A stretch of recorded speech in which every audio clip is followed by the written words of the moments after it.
Buronan ini sangat kelaparan. Ia bernama Pandi. Tak tahu lagi harus bagaimana selain merampok. Saat hendak merampok, pria tua itu melihat Pandi berdiri di depan tokonya begitu lama. Pria itu mengambil 2 roti kukus untuk memberikannya kepada Pandi dan berkata, "Setiap orang mengalami masalah." Kebaikan pria itu membuat Pandi tersentuh. Ia ingin berterima kasih, tapi tidak tahu bagaimana cara mengatakannya. Pandi sangat menikmati roti kukus itu. Setelah selesai makan, ia datang kembali dan mengucapkan terima kasih. Pria itu mengira Pandi belum kenyang. Ia kembali mengambilkannya 2 roti kukus. Namun saat ia berbalik, Pandi menghilang. Bertepatan dengan mobil polisi melintas. Ia tidak menghiraukan masalah itu dan melanjutkan pekerjaannya. Tapi seketika ia sadar, ada yang tidak beres dengan Pandi. Ia bergegas menuju pintu dan melihat koran di atas meja. Benar saja, Pandi merupakan seorang buronan yang diincar kepolisian. Pria itu sempat bimbang, namun akhirnya ia menghubungi kepolisian. Pandi yang berada di seberang jalan diam-diam melihatnya. Beberapa saat kemudian Pandi menyadari polisi telah mengepung area sekitar. Perlahan Pandi berjalan menuju toko roti. Pria itu menghampiri dengan wajah ketakutan. Pandi menodongkan pisau. Ia tidak tahu harus meminta tolong atau diam. Tiba-tiba Pandi berteriak dan menjatuhkan pisaunya.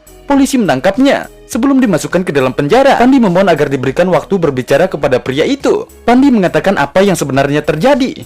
Ternyata Pandi yang meletakkan koran itu di tokonya. Setelah itu dia dibawa oleh polisi. Pandi menunjukkan senyuman untuk pria itu. Ia bergegas mencari koran. Ia melihat ada tulisan imbalan sebesar $30.000. Pandi juga memberi pesan terima kasih. Ia sangat lelah hidup bersembunyi dan berterima kasih atas pemberian roti kukusnya. Pada saat itu Pandi frustasi ingin mengakhiri hidupnya. Namun kebaikan pria tua itu membuatnya sadar. Ia tidak mengambil imbalan $30.000 itu.